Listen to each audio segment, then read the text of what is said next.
11th class account theory class. तो देखो, जैसा कि तुम लोग जानते हो, हमने स्टार्ट करा है थ्योरी के अंदर चैप्टर नंबर 1। तुम 11th क्लास के अंदर अकाउंट्स में अगर थ्योरी को इग्नोर करने के बारे में सोच रहे हो तो ये तुम बहुत ही गलत सोच रहे हो, क्योंकि उसके पीछे ये वजह है, पेपर में अच्छा खासा क्वेश्चन थ्योरी से भी आता है। अगर हम मार्क्स के अकॉर्डिंग बात करें तो 25 से 30 नंबर और 30 से 35 नंबर और 35 से 40 नंबर, इतने नंबर की आसपास की थ्योरी हमें पेपर में जरूर देखने को मिलेगी 11th क्लास की अकाउंट्स में। तो यहां पर तुम थ्योरी को इग्नोर नहीं कर सकते हैं। तो इसी बात को ध्यान में रखते हुए हम चैप्टर नंबर 1 को पढ़ रहे हैं, और आई थिंक चैप्टर नंबर 1 के अंदर बहुत सारा टॉपिक हमने कवर कर भी लिया है, लेकिन अभी ये चैप्टर खत्म नहीं हुआ है, पिक्चर अभी बाकी है मेरे दोस्त। तो स्टार्ट करते हैं। जैसा कि मैंने चैप्टर नंबर 1 के अंदर अभी तक ये बता दिया है कि हम जो है अकाउंटिंग इंफॉर्मेशन जो होती है हमारे पास क्या होती है, हमारे पास जो अकाउंटिंग इंफॉर्मेशन होती है, इस अकाउंटिंग इंफॉर्मेशन को हम रिकॉर्ड करके रखते हैं। इस अकाउंटिंग इंफॉर्मेशन को हम क्या करके रखते हैं, रिकॉर्ड करके रखते हैं। अकाउंटिंग इंफॉर्मेशन को रिकॉर्ड करते हैं, अकाउंटिंग इंफॉर्मेशन को क्लासिफाई करते हैं, अकाउंटिंग इंफॉर्मेशन को समराइज करते हैं, अकाउंटिंग इंफॉर्मेशन को एनालाइज करते हैं। तो इतनी सारी जो अकाउंटिंग इंफॉर्मेशन हम इकट्ठी करके रखते हैं, इतनी सारी अकाउंटिंग इंफॉर्मेशन ये जो हम इकट्ठी करके रखते हैं, क्वेश्चन ये है क्यों, किसने बोला है ऐसा करने के लिए, क्यों कर रहे हैं, क्या फालतू में खाली पीली इंसान हो जो करने में लगे हुए हो, मिलेगा क्या तुम्हें ये सब करके। तो देखो, मुद्दे की बात ये है कि जब भी हम कोई काम करते हैं ना, छोड़ो अकाउंटिंग को छोड़ो, अकाउंटिंग के अलावा जब भी कोई हम काम करते हैं, किसी भी तरह का काम ले लो, सिर्फ अकाउंटिंग की बात मत करो, कुछ भी काम ले लो, कुछ भी, जरूरी नहीं है सिर्फ अकाउंटिंग, कुछ भी काम ले लो। जब भी तुम कोई काम करते हो, उस काम को करने के पीछे कुछ रीजन होता है। क्यों? क्योंकि उस काम का इस्तेमाल किया जाएगा। फॉर एग्जांपल, इस कैलकुलेटर को कंपनी ने बनाया, इस कैलकुलेटर को क्या करा, कंपनी ने बनाया। क्यों बनाया? क्योंकि ये यूज किया जाता है। कहां पर यूज किया जाता है भाई? पेपर में बच्चों का इस्तेमाल करते हैं, दुकानों पर जो दुकानदार होते हैं वो कैलकुलेट करने के लिए, हिसाब किताब करने के लिए इसका इस्तेमाल करते हैं, पढ़ाई लिखाई के अंदर इस्तेमाल किया जाता है, इसलिए बनाया गया। इसका मतलब ये हुआ कि जब भी कोई काम किया जाता है ना, जब भी कोई काम किया जाता है तो उस काम को करने के पीछे उसका कोई यूज करने वाला बैठा हुआ होता है, यूजर, जिसको हम क्या बोलते हैं, यूजर। इसका मतलब ये हुआ कि ये जो हम अकाउंटिंग इंफॉर्मेशन कर रहे हैं, इस अकाउंटिंग इंफॉर्मेशन का कोई ना कोई यूजर होता है जो इसका इस्तेमाल करेगा। भाई फॉर एग्जांपल, अगर मैंने अकाउंटिंग रिकॉर्ड्स बनाए हैं, क्यों बनाए मुझे बताओ। कंपनी के अंदर, किसी भी बिजनेस के अंदर सबसे ज्यादा पैसा, या फिर हम कह सकते हैं सिर्फ किसका पैसा लगा हुआ होता है, पैसा लगा हुआ होता है कंपनी के ओनर का। पैसा किसका लगा हुआ होता है? ओनर का। तो क्या ओनर को हक है अपने बिजनेस के प्रॉफिट के बारे में जानने का? बताओ, क्या वो अपने प्रॉफिट के बारे में जानना चाहेगा तो क्या उसका हक नहीं बनता? भाई पैसा किसका लगा हुआ है? मेरा। तो क्या अगर मैं जानने की कोशिश करूंगा कि मेरे बिजनेस में लॉस हो रहा है या मेरे बिजनेस में प्रॉफिट हो रहा है, तो क्या मैं कुछ गलत बोल रहा हूं? नहीं, मैं बिल्कुल भी गलत नहीं बोल रहा। इसका मतलब ये हुआ कि एक यूजर कौन हो गया, एक यूजर कौन हो गया? ओनर हो गया। इसका मतलब ये हुआ कि कई तरह के यूजर्स होते हैं अकाउंटिंग इंफॉर्मेशन के, कई तरह के यूजर्स होते हैं। मुझे बताओ, बोर्ड पे देखो, मेरा एक बिजनेस था, मेरा बहुत बड़े लेवल पर क्या था, बिजनेस था, लेकिन इसके अंदर है ना पैसे की कमी थी। मुझे किस चीज की कमी लग रही थी? पैसे की। मेरे को पैसे चाहिए थे। मेरे को क्या चाहिए थे भाई? पैसे चाहिए थे। मुझे बताओ, क्या पैसे किसको नहीं चाहिए? मुझे चाहिए पैसे, तुमको चाहिए, तुम्हारे पापा को चाहिए, मेरे मम्मी पापा को चाहिए, सबको पैसे चाहिए। तो मुझे भी पैसे चाहिए थे, तो मुझे इस बिजनेस को करने के लिए पैसे चाहिए थे। ठीक है, वैसे तो मेरा बिजनेस बहुत अच्छा चल रहा था, वैसे तो मेरा बिजनेस बहुत ही अच्छे लेवल पर चल रहा था, बहुत ही बढ़िया लेवल पर चल रहा था, पैसे की कोई दिक्कत नहीं थी। लेकिन मैं अपने बिजनेस को और भी ज्यादा बढ़ाना चाहता था, मैं लालची हो रहा था। मैं क्या हो रहा था? लालची हो रहा था। तो मैं अपने बिजनेस को और भी ज्यादा बढ़ाना चाहता था। तो मैंने सोचा कि यार बैंक में चला जाता हूं, बैंक से क्या मांगूंगा, लोन मांग लूंगा। लोन शब्द सुना है? लोन का मतलब होता है बैंक के पास जाओ और उनको अपने धंधे के बारे में बताओ और वो तुमको क्या दे देते हैं, लोन दे देते हैं। लोन का मतलब क्या होता है, पैसा। लोन का मतलब क्या होता है, पैसा। तो उन्होंने मुझे क्या दे दिया, पैसा दे दिया। मुझे बताओ, ये तो बड़ा आसान हुआ। मतलब बैंक में जाओ और अपने धंधे के बारे में बताओ और पैसा लेकर आ जाओ। बताओ क्या इतना आसान होता है? नहीं। तुम बैंक को यूं बोलोगे कि हमारा धंधा है, हम इस चीज का काम करते हैं, बहुत ही अच्छा काम चलता है, तो क्या वो मेरी बातों को मान जाएगा? मान लो मेरी बातों को मान गया और उसने मुझे 10 लाख रुपए का लोन दे दिया। वो मेरी बातों को मान गया और उसने मुझे 10 लाख रुपए का लोन दे दिया और मैं अगले दिन ही गायब हो गया 10 लाख रुपए लेकर। मैं अगले दिन ही क्या हो गया, गायब हो गया 10 लाख रुपए का घपला करके। और बैंक देखता रह गया और बैंक ने पता करा कि मेरा कोई धंधा था ही नहीं, मेरा कोई बिजनेस नहीं था। मैंने झूठ बोला उसको, मैंने बैंक को क्या बोला, झूठ बोला और उसका पैसा लेकर मैं भाग गया। बताओ ऐसा हो सकता है ना? तो वो बैंक हम पर भरोसा नहीं करेगा। बैंक वाला कहेगा कि भाई तुम कितना भी बोलो अपने धंधे के बारे में, पहले अपने अकाउंटिंग रिकॉर्ड्स तो दिखाओ मुझे।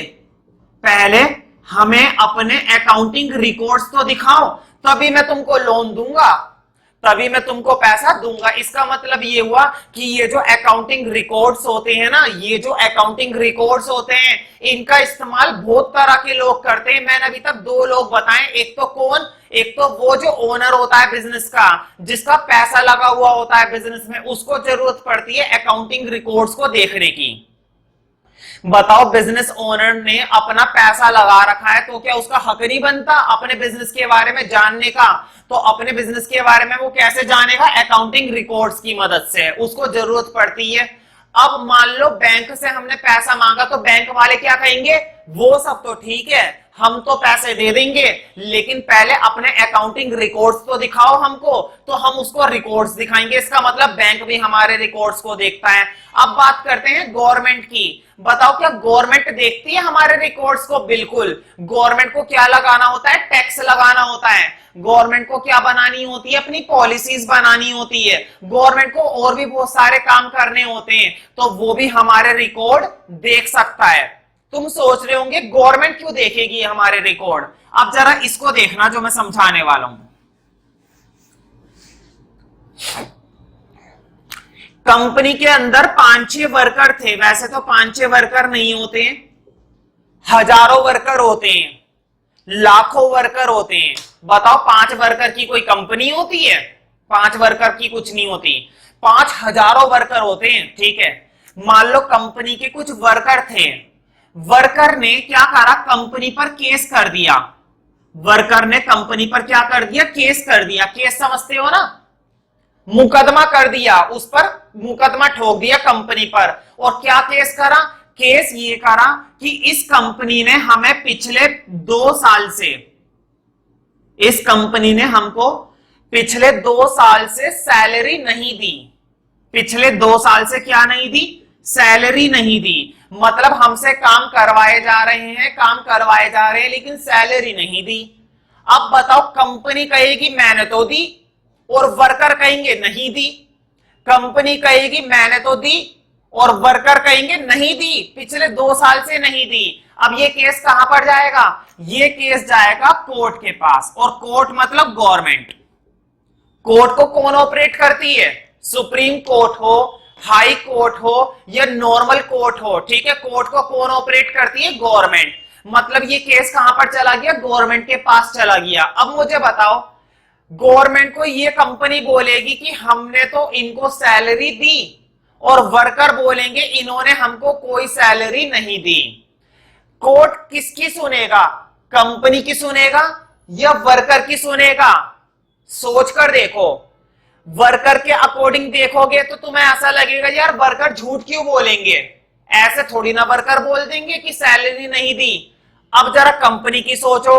क्या बिना सैलरी देकर वर्कर काम करेंगे? तो कंपनी भी सच बोल सकती है और वर्कर भी सच बोल सकते हैं, और वर्कर भी झूठ बोल सकते हैं और कंपनी भी झूठ बोल सकती है। मतलब कि कुछ भी हो सकता है। अब ऐसे में कोर्ट क्या कहेगा? कोर्ट बोलेगा ना तो हमें तुम पर भरोसा है कंपनी, और ना तो हमें किसी भी वर्कर पर भरोसा है। फटाफट से ना अपनी कंपनी के रिकॉर्ड से लेकर आओ हमारे पास। अगर तुमने सैलरी दी है पिछले 2 साल की, तो तुम्हारे कंपनी के रिकॉर्ड्स में ये बात लिखी भी होगी जरूर। और अगर नहीं दी है, अगर सैलरी क्या चल रही है, अभी तक क्या चल रही है सैलरी, अगर अभी तक सैलरी आउटस्टैंडिंग चल रही है, याद है ना ये शब्द, अगर सैलरी अभी तक क्या चल रही है, आउटस्टैंडिंग चल रही है, तो इसका मतलब ये सैलरी तुमने अभी तक नहीं दी है। तो 2 मिनट में फैसला हो जाएगा। जल्दी से क्या लेकर आओ? रिकॉर्ड से लेकर आओ। समझ में आया ना? इसका मतलब ये हुआ कि रिकॉर्ड का इस्तेमाल कोई भी कर सकता है, इसलिए रिकॉर्ड बनाए जाते हैं। रिकॉर्ड का इस्तेमाल कोई भी कर सकता है, इसलिए रिकॉर्ड्स बनाए जाते हैं, तैयार किए जाते हैं, ताकि इनका इस्तेमाल करके फैसले किए जा सके।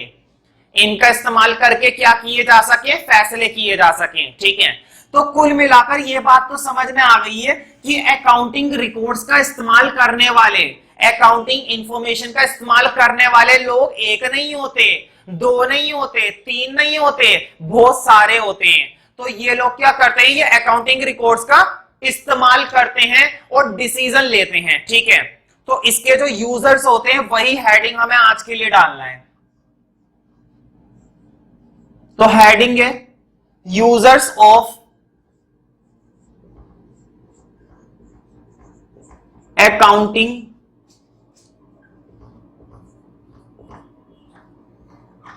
Information. Users of accounting information मतलब जो तुमने अकाउंटिंग इंफॉर्मेशन तैयार करी है, जितनी भी अकाउंटिंग इंफॉर्मेशन तुमने क्या करी है? तैयार करी है, उनको यूज करने वाले लोग।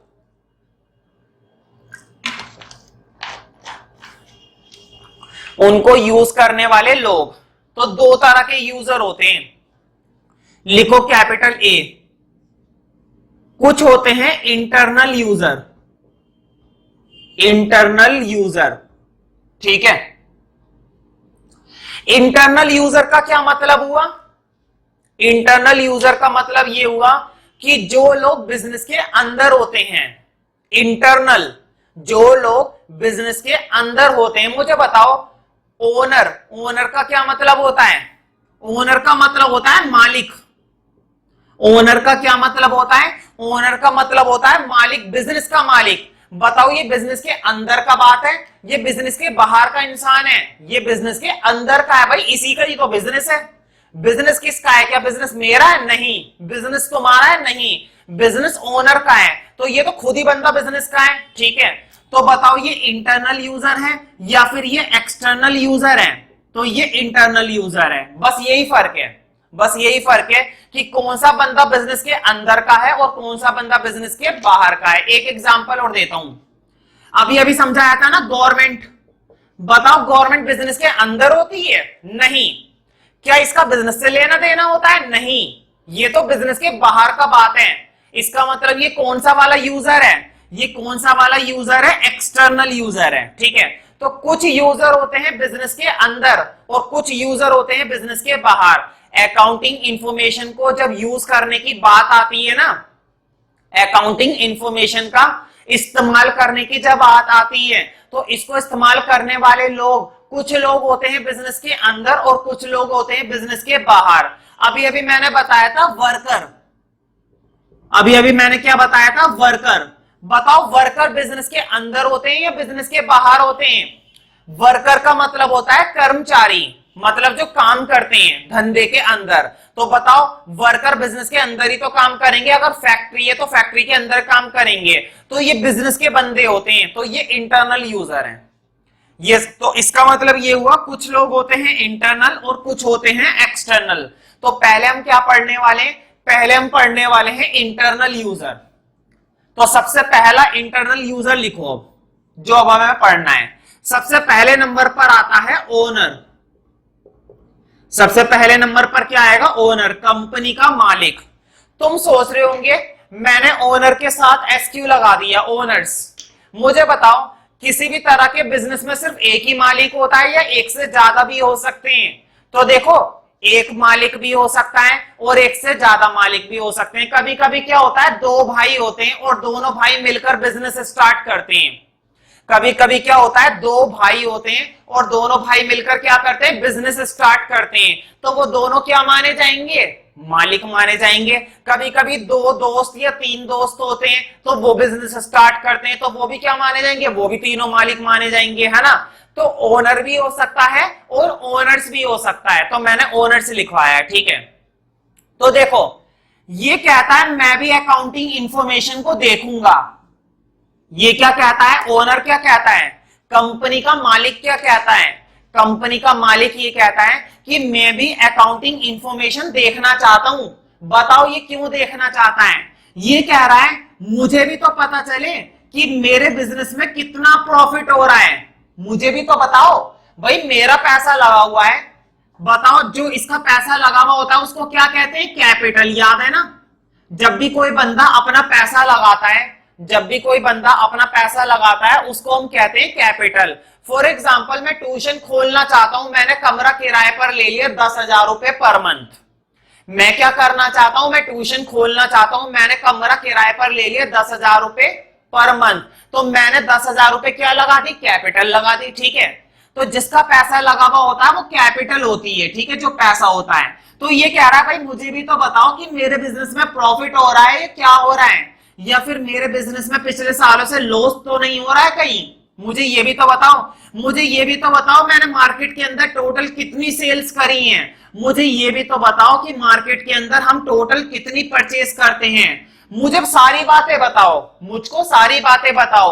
अब अकाउंटेंट बोलेगा, अब अकाउंटेंट क्या बोलेगा, अकाउंटेंट बोलेगा, मालूम है ना अकाउंटेंट कौन होता है, अकाउंटेंट वो होता है जो ये सारे काम करता है, इंफॉर्मेशन बनाता है, ठीक है। अकाउंटेंट बोलेगा अच्छा मैंने अकाउंटिंग इंफॉर्मेशन तैयार करी, अब मैं तुझे बताऊं भी अलग से, पागल हूं मैं, नहीं, ये लो अपनी इंफॉर्मेशन और पढ़ लो, ये लो अपनी इंफॉर्मेशन और पढ़ लो। तो वो क्या करेगा, वो एक फाइल बनाकर दे देगा जिसको हम अकाउंटिंग इंफॉर्मेशन कहते हैं, और वो ये ओनर घर पे ले जाएगा और तसल्ली से पढ़ लेगा। समझ में आ रही है ना बात। इसका मतलब ये हुआ कि अकाउंटिंग इंफॉर्मेशन को ओनर इस्तेमाल करते हैं। क्यों इस्तेमाल करते हैं, क्योंकि उस बेचारे की क्या लगी हुई है, कैपिटल लगी हुई है। और ये क्या क्या जानना चाहता है, ये जानना चाहता है अपने कंपनी के प्रॉफिट के बारे में, अपने कंपनी के लॉसेस के बारे में, अपनी कंपनी के सेल्स कितनी हुई है, अपनी कंपनी में परचेजेस कितनी हुई है, कितने लोगों से हमने उधार खरीदा था, कितने लोगों से हमने कैश खरीदा था, कितने लोगों ने हमसे उधार खरीदा था, कितना पैसा आया है और कितना पैसा गया है। समझ रहे हो ना। तो इतनी सारी बातें ये जानने का पूरा पूरा क्या रखता है, हक रखता है। भाई जिसका पैसा लगा हुआ होता है उसका हक बनता है, समझ रहे हो ना। तो लिखो अब इसमें। तो उम्मीद करता हूं तुम्हें समझ में आ गया होगा कि ओनर क्यों इस इंफॉर्मेशन के पीछे पड़ गया है हाथ धोकर। वो हाथ धोकर इसलिए पीछे पड़ गया है क्योंकि उस बेचारे का क्या लगा हुआ है, उस बेचारे का खून पसीना नहीं लगा हुआ, उस बेचारे का कैपिटल लगी हुई है, उस बेचारे का पैसा लगा हुआ है। और जिसका पैसा लगा हुआ होता है उससे पूछो जरा, है ना। तो लिखो ओनर के लिए। तो ओनर किसे कहते हैं, ओनर उसे कहते हैं जो अपना पैसा यानी कि कैपिटल लगाता है, किसमें लगाता है, बिजनेस में लगाता है। तो लिखो owner is a person who contributes, owner is a person who contributes, owner is a person who contributes the capital। ये क्या कंट्रीब्यूट करता है, ये क्या कंट्रीब्यूट करता है, कैपिटल कंट्रीब्यूट करता है। कंट्रीब्यूट का मतलब होता है लगाना, इसने अपना पैसा लगा रखा होता है। Owner is a person who contributes the capital, who contributes the capital in the business. ये अपनी कैपिटल कंट्रीब्यूट करता है किसके अंदर, बिजनेस के अंदर, है ना। Who contributes the capital in the business, किसके अंदर, बिजनेस के अंदर, ठीक है। Who contributes the capital in the business. ठीक है, लिखो एंड, और बताओ जिसका सबसे ज्यादा पैसा लग रहा है उसी को सबसे ज्यादा क्या होता है, खुजली, मतलब कि रिस्क। किसको सबसे ज्यादा डर लगेगा? देखो मैंने बिजनेस के अंदर लगाए 10 रुपए, मैंने बिजनेस के अंदर कितने लगाए? 10 रुपए। क्या करूं, गरीब इंसान हूं भाई। तुमने लगाए 10 लाख रुपए, मैंने लगाए 10 रुपए, तुमने कितने लगाए? 10 लाख रुपए। बताओ किसको सबसे ज्यादा टेंशन रहेगी, मुझको या तुमको? तुमको। क्यों? क्योंकि मेरे तो सिर्फ 10 रुपए लग रहे हैं, तुम्हारे क्या लग रहे हैं? तुम्हारे 10 लाख रुपए लग रहे हैं। तो रिस्क किसका सबसे ज्यादा हुआ?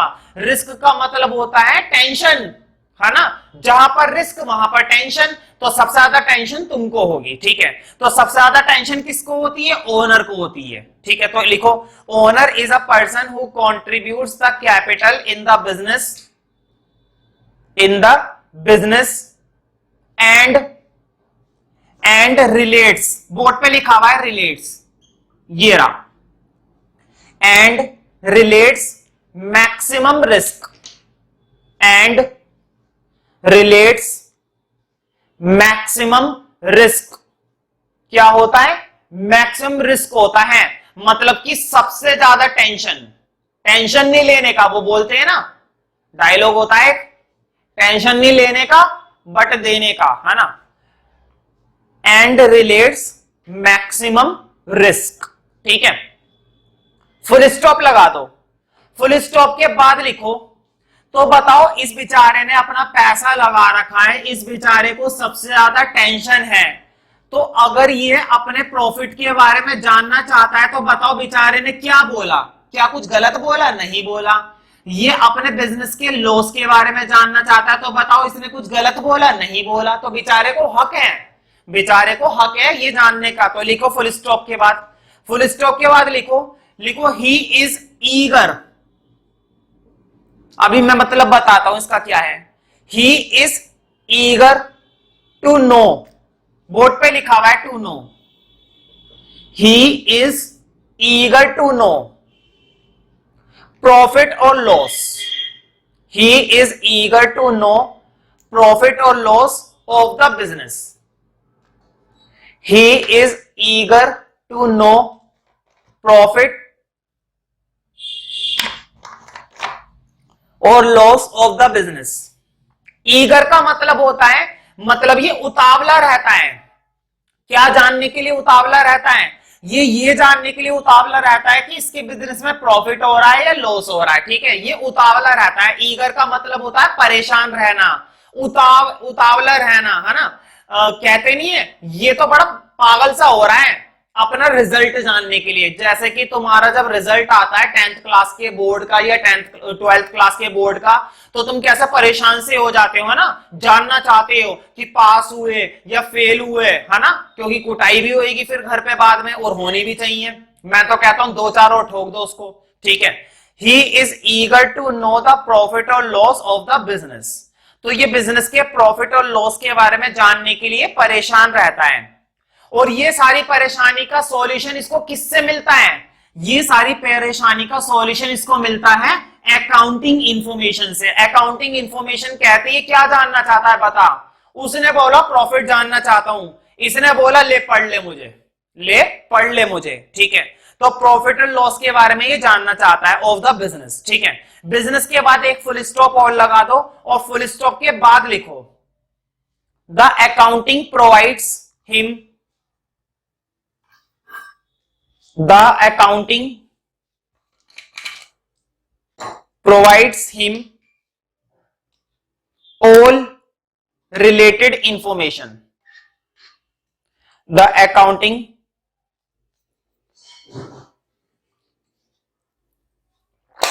provides him,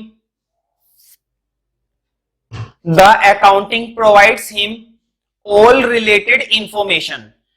तो इसको ये सारी इंफॉर्मेशन कहां से मिल जाती है? अकाउंटिंग से मिल जाती है। और कहां से मिल जाती है भाई? तुम तो बताओगे नहीं जाकर, है कि नहीं? तुम तो बताओगे नहीं, तो इसको ये इंफॉर्मेशन कहां से मिलेगी?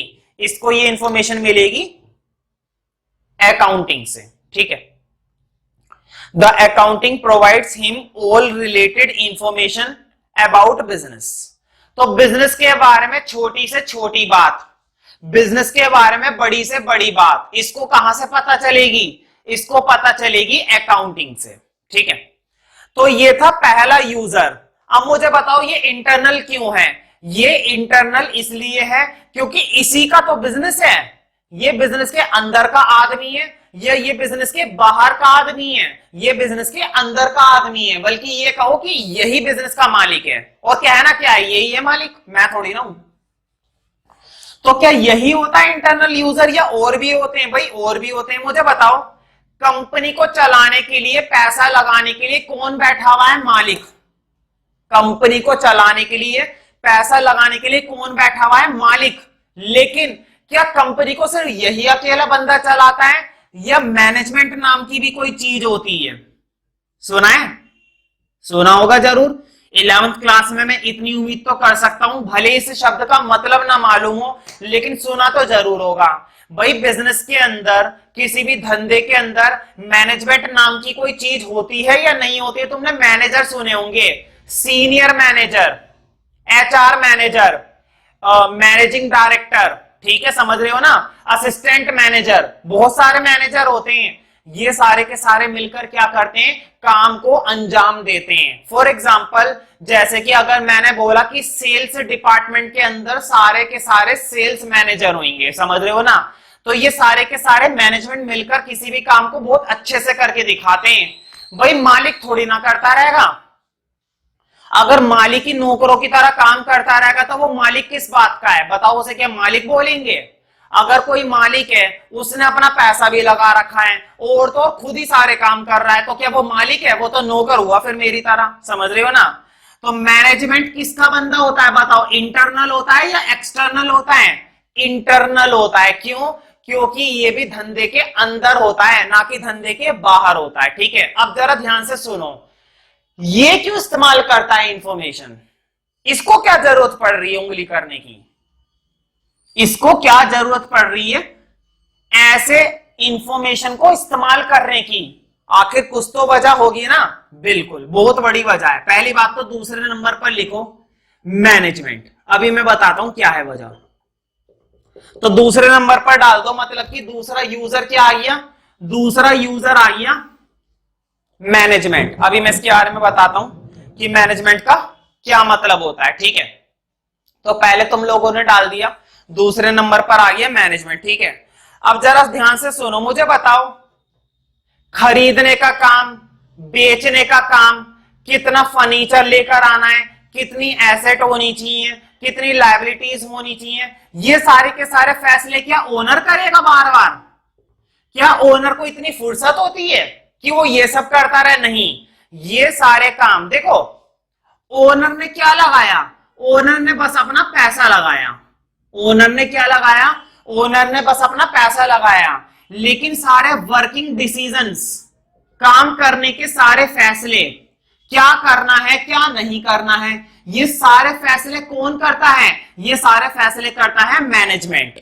ये सारे फैसले क्या करता, कौन करता है? मैनेजमेंट करता है। अब ये मैनेजमेंट ये सारे काम कैसे कर लेता है? ये क्या कोई भविष्यवाणी करता है? नहीं।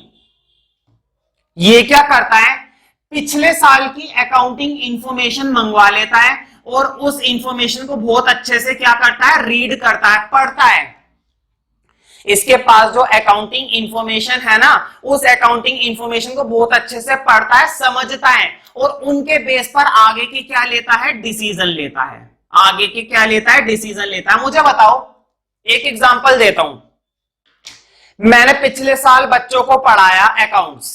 मैंने पिछले साल बच्चों को क्या पढ़ाया? अकाउंट्स पढ़ाया। मैंने ये देखा कि मैंने बच्चों को अकाउंट्स पढ़ाया और सारे बच्चे फेल हो गए। भगवान ना करे ऐसा हो, सारे बच्चे फेल हो गए बहुत ही गलत मार्क्स से, बेकार मार्क्स, बिल्कुल रद्दी। ये इंफॉर्मेशन मेरे पास कौन से साल की थी? ये इंफॉर्मेशन मेरे पास पिछले साल की थी, लास्ट ईयर की, है ना। मान लो ये इंफॉर्मेशन मेरे पास पिछले साल की थी। अब मुझे बताओ, इस इंफॉर्मेशन के बेस पर क्या मैं इस साल बच्चों को अकाउंट पढ़ाऊंगा? इस साल अकाउंट पढ़ाऊंगा 11th क्लास का या 12th क्लास का? नहीं। क्यों? क्योंकि पिछले साल की पोजीशन मेरी बहुत खराब थी। मतलब कि पिछले साल के बेस पर मैंने इस साल क्या ले लिया, डिसीजन ले लिया। यही काम कौन करते हैं, मैनेजमेंट करते हैं। बस फर्क इतना है, मैनेजमेंट में अपने डिसीजन होते हैं। मैंने ट्यूशन का एग्जांपल लेकर दिखाया तुम्हें, ठीक है। अगर पिछले साल अकाउंट्स के बच्चे फेल हो गए तो उसकी वजह से इस साल मेरे पास बच्चे नहीं आएंगे। अगर आएंगे भी तो मैं मना कर दूंगा कि भाई हम अकाउंट्स पढ़ा नहीं पाते हैं, पिछले साल हमने पढ़ाए थे, सबका रिजल्ट खराब हो गया, इसलिए हम नहीं चाहते कि तुम्हारे साथ कोई नुकसान हो। तो हम क्या कर देंगे, मना कर देंगे। इसका मतलब ये हुआ कि पिछले साल के आधार पर हमने इस साल का क्या कर दिया, डिसीजन ले लिया। समझ में आ रही है ना बात। और यही काम कौन करता है, यही काम मैनेजमेंट करता है। तो उसको भी क्या चाहिए रहती है, अकाउंटिंग इंफॉर्मेशन की जरूरत पड़ती है उसको, ठीक है।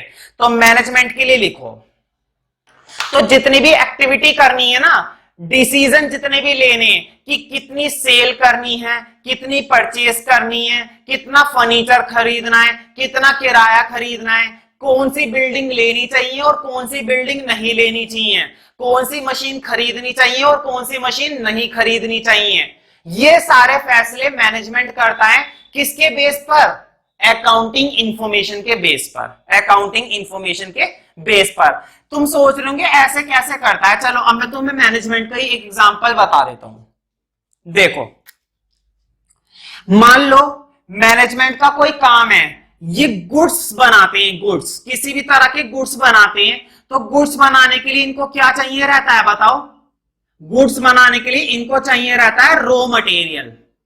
इनको क्या चाहिए रहता है, रॉ मटेरियल चाहिए रहता है, ठीक है। तो इसने देखा कि पहले देख लेता हूं पिछले साल का रॉ मटेरियल कितना बचा हुआ है। तो मान लो पिछले साल है ईयर 2009 और इसने देखा कि ईयर 2009 का 15 टन रॉ मटेरियल बचा हुआ है। 50 टन का रॉ मटेरियल बचा हुआ है। इसने देखा कि यार पिछले साल का रॉ मटेरियल इतना सारा बचा हुआ है, एक काम करते हैं इस साल रहने देते हैं। तो इन्होंने क्या करा, इस साल इन्होंने और परचेज करा, नहीं करा। इस साल इन्होंने और परचेज खरीदने को मना कर दिया। क्यों मना कर दिया, इसलिए मना कर दिया क्योंकि पिछले साल का बहुत सारा पड़ा हुआ था। तो बस ऐसे डिसीजन लेने होते हैं और क्या करना होता है। एक और बता देता हूं, चलो। मैनेजमेंट को कुछ वर्कर हायर करने थे, मैनेजमेंट को कुछ वर्कर लेने थे। इनके पास वर्कर की कमी थी, तो इन्होंने सोचा पहले हम ये देख लेते हैं कि अभी हमारे पास वर्कर कितने हैं। तो इन्होंने देखा कि यार हमारे इस डिपार्टमेंट में 10 वर्कर हैं, उस डिपार्टमेंट में 50 वर्कर हैं और एक तीसरा डिपार्टमेंट है वहां पर 500 वर्कर हैं, है ना। मान लो डिपार्टमेंट ए, डिपार्टमेंट बी और डिपार्टमेंट सी। मैनेजमेंट ने देखा अकाउंटिंग इंफॉर्मेशन के बेस पर कि तीनों डिपार्टमेंट में सबसे ज्यादा वर्कर सी के अंदर है। तो इन्होंने एक फैसला लिया। क्या फैसला लिया, फैसला ये लिया कि क्यों ना थोड़े से जो नए वर्कर लाएं, वो नए वर्कर डिपार्टमेंट ए में लगा देंगे। क्यों लगा देंगे ए में, क्योंकि ए में वर्कर बहुत ही कम है। तो बस मतलब रोज के जितने भी डिसीजन होते हैं ना, रोज के डेली लाइफ के, तो डेली बिजनेस के जितने भी डिसीजन होते हैं वो सारे डिसीजन लेने का काम कौन करता है, मैनेजमेंट करता है। वो सारे के सारे डिसीजन लेने का काम कौन करता है, भाई मैनेजमेंट करता है। और ये काम मैनेजमेंट किसके बेस पर करता है, अकाउंटिंग इंफॉर्मेशन के बेस पर। मतलब कुछ भी फैसला लेना है, कुछ भी फैसला लेना है, खाना खा लूं मम्मी, अकाउंटिंग इंफॉर्मेशन से पूछेगा, सो जाऊं मम्मी, अकाउंटिंग इंफॉर्मेशन से पूछेगा। ये तो खैर मजाक की बात थी, ये जो मैंने लास्ट की 2 बातें बताई है ना। तो इस तरह के डिसीजन लेने का काम वो ऐसे नहीं कर देगा, इस तरह के डिसीजन लेने का काम अकाउंटिंग इंफॉर्मेशन के आधार पर करता है, ठीक है। अब मैनेजमेंट के लिए लिखो, the management takes many decisions, the management takes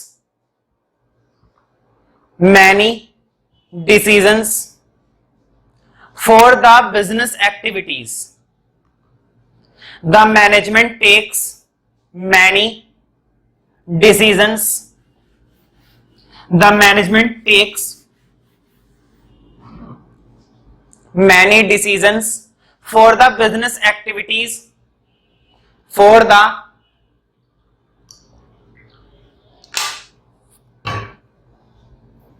for the business activities, for the business activities,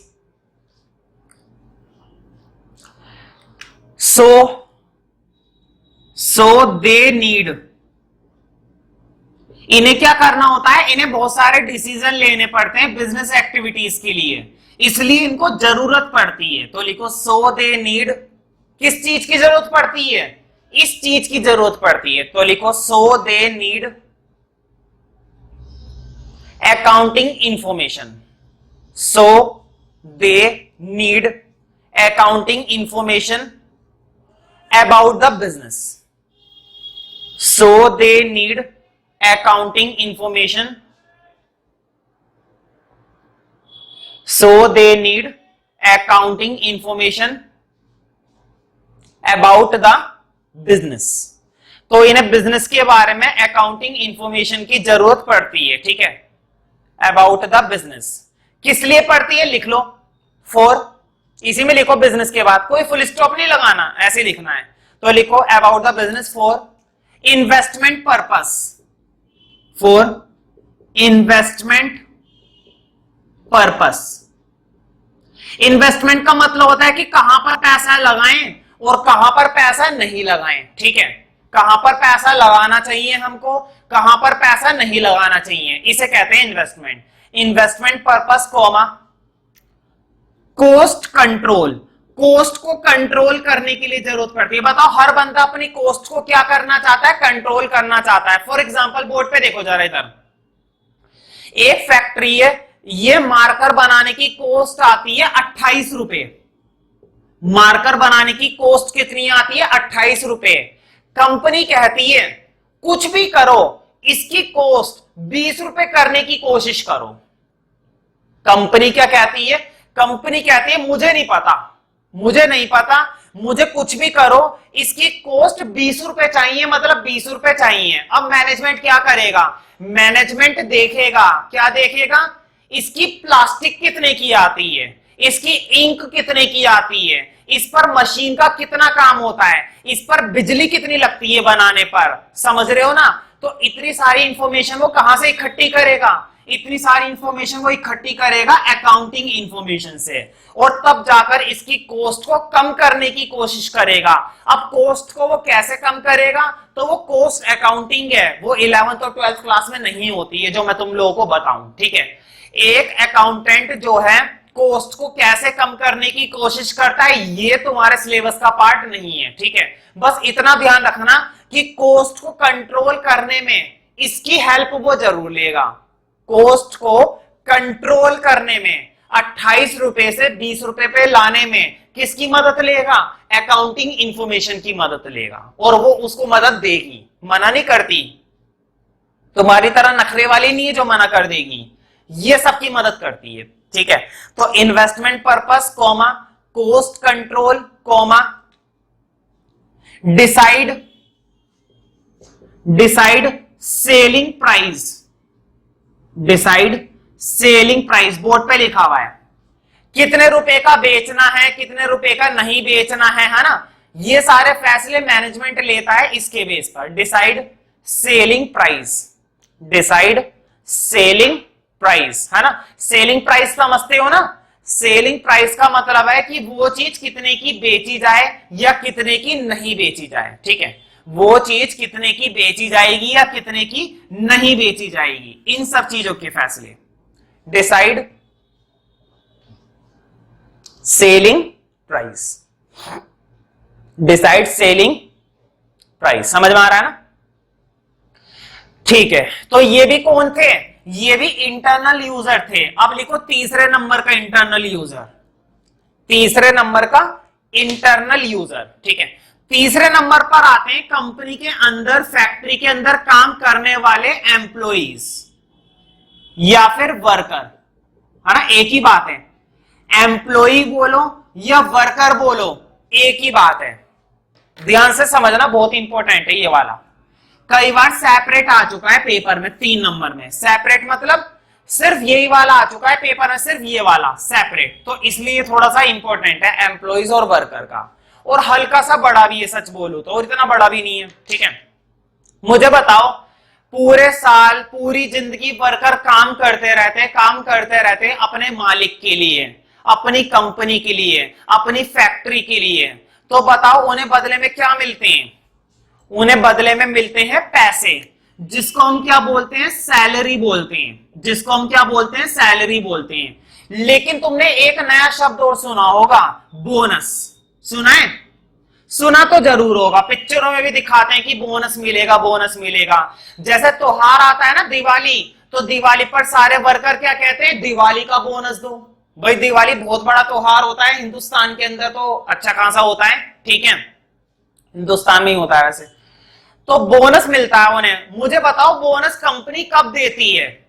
जिस साल कंपनी को प्रॉफिट होगा उस साल बोनस देगी, या जिस साल कंपनी को लॉस होगा उस साल बोनस देगी? भाई खुद ही सोचो, जब कंपनी को लॉस हो गया है तो वो बोनस कहां से दे देगी? बोनस नहीं देगी। बोनस कंपनी तभी देती है, बोनस कंपनी तभी देती है जब कंपनी को प्रॉफिट होता है और कंपनी की पोजीशन मतलब कि कंपनी की हालत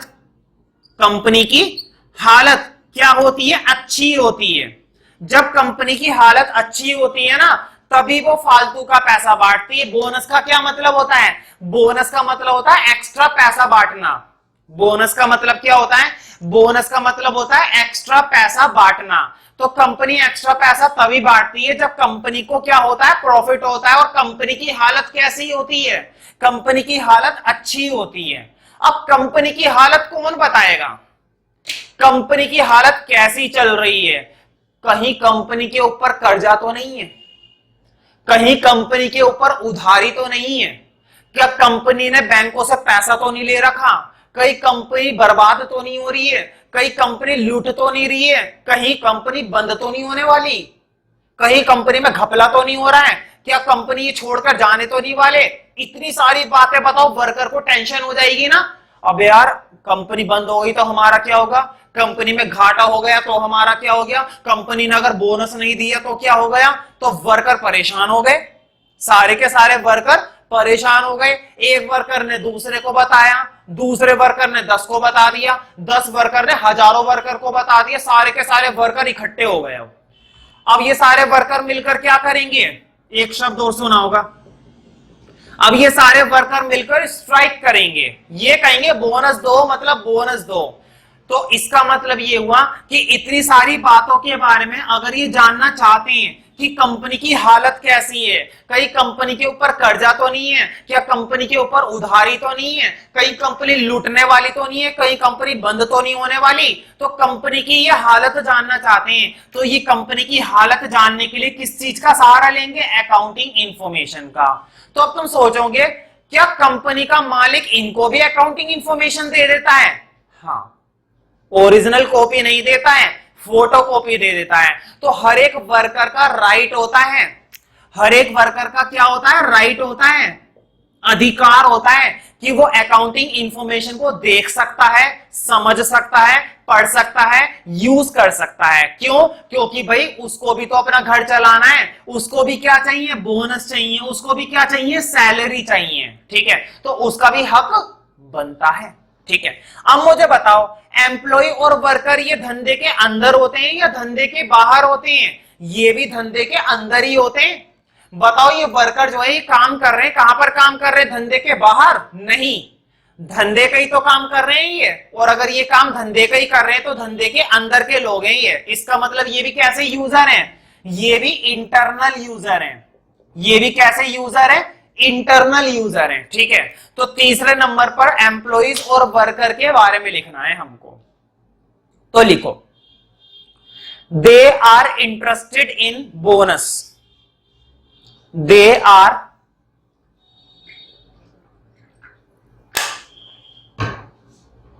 इंटरेस्टेड इन, मतलब ये किस में इंटरेस्टेड होते हैं? ये बोनस में इंटरेस्टेड होते हैं, मतलब इन्हें बोनस चाहिए होता है। सबको चाहिए होता है, भाई मुझे भी दे दे कोई बोनस, मुझे तो फीस मिल जाए, कोई बड़ी बात है। They are interested in bonus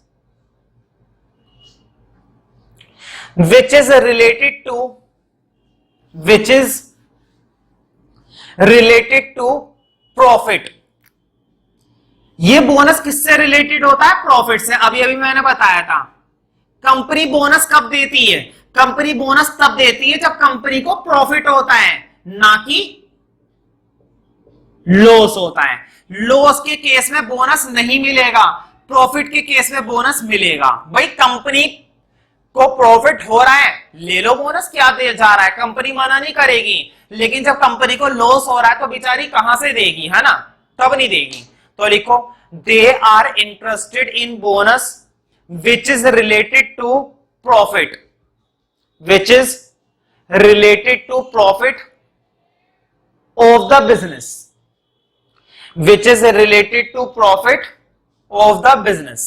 ठीक है, तो जो बिजनेस का प्रॉफिट होता है उससे रिलेटेड होता है ये bonus, related to profit of the business. ठीक है, और इसी वजह से कंपनी को प्रॉफिट हो रहा है या लॉस हो रहा है तो वर्कर जानना चाहते हैं।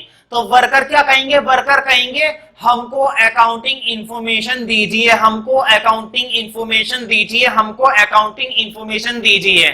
सारे वर्कर इकट्ठे हो जाएंगे और क्या बोलेंगे?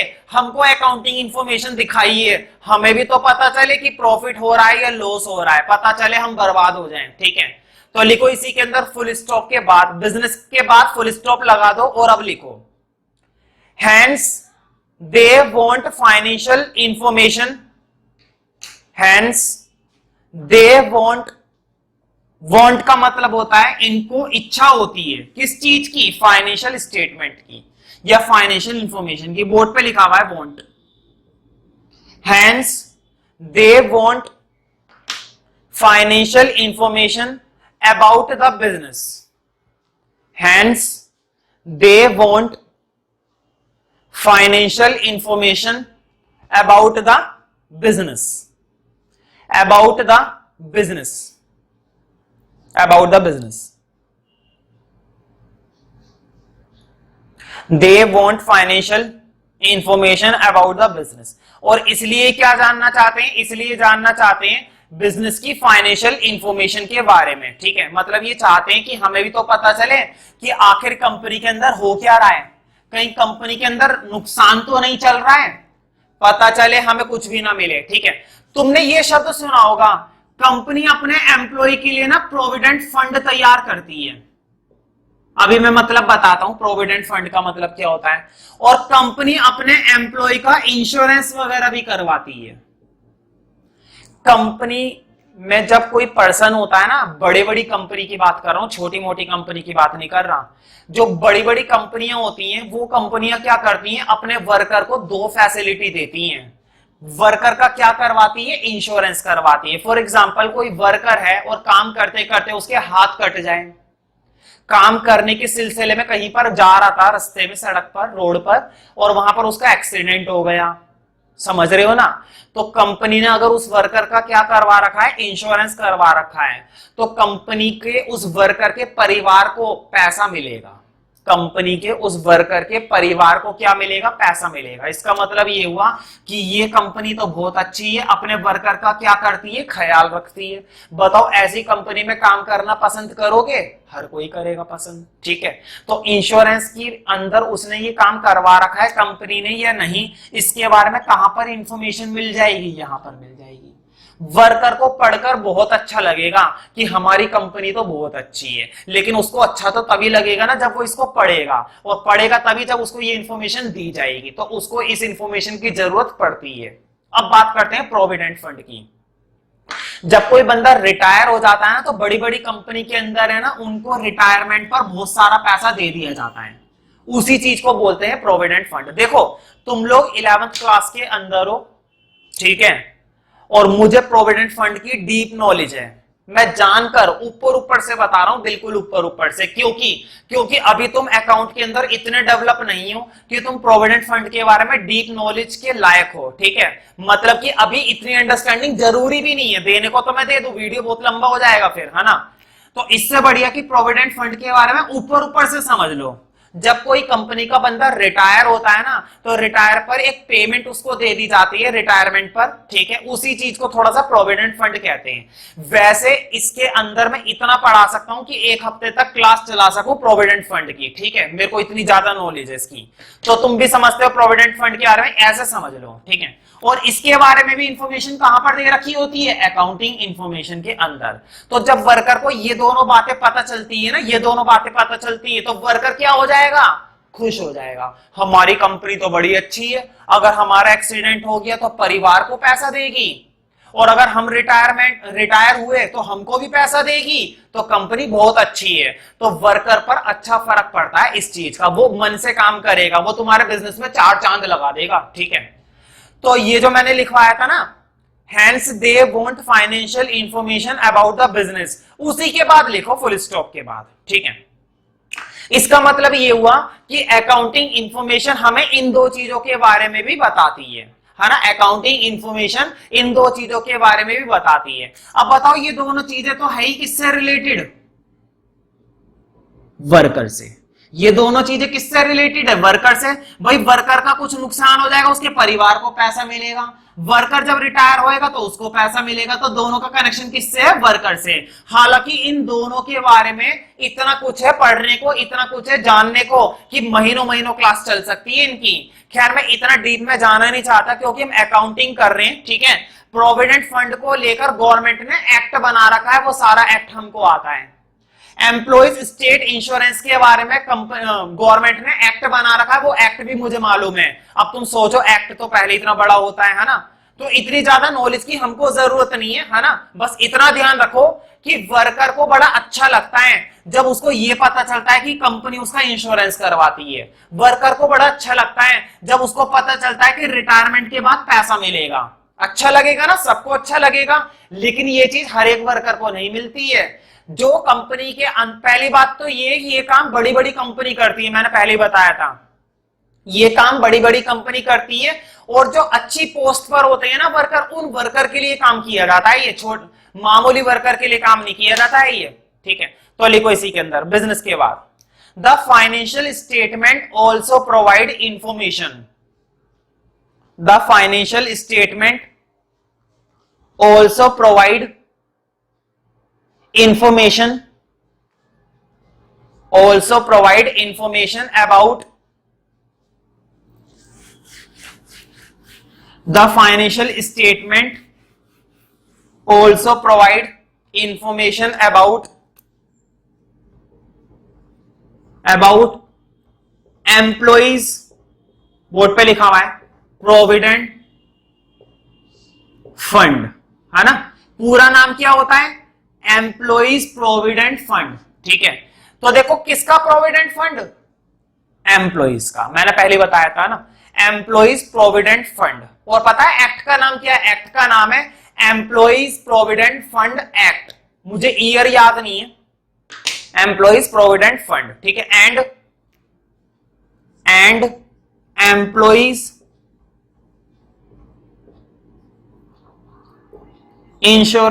Employees state insurance, employees state insurance, इसको बोलते हैं ऊपर वाले को शॉर्ट में ईपीएफ और नीचे वाले को बोलते हैं ईएसआई। शॉर्ट में भी लिखना चाहो तो लिख सकते हो, वैसे तो लॉन्ग में लिखवा ही दिया है, फिर तो शॉर्ट बना ही लोगे, है ना। तो इसका मतलब ये हुआ कि इन दोनों के बारे में भी कहां पर पता चल जाता है वर्कर को, इन दोनों के बारे में भी वर्कर को यहां से पता चल जाता है, अकाउंटिंग इंफॉर्मेशन से, ठीक है। The financial statement also provide information about employees provident fund और एम्प्लॉइज स्टेट इंश्योरेंस, ठीक है। तो इन सब चीजों के बारे में पढ़कर है ना, एम्प्लॉइज क्या हो जाता है, खुश हो जाता है कि मेरी कंपनी तो भाई बहुत ही अच्छी है, बहुत ही दिलचस्प कंपनी में काम करता हूं मैं तो।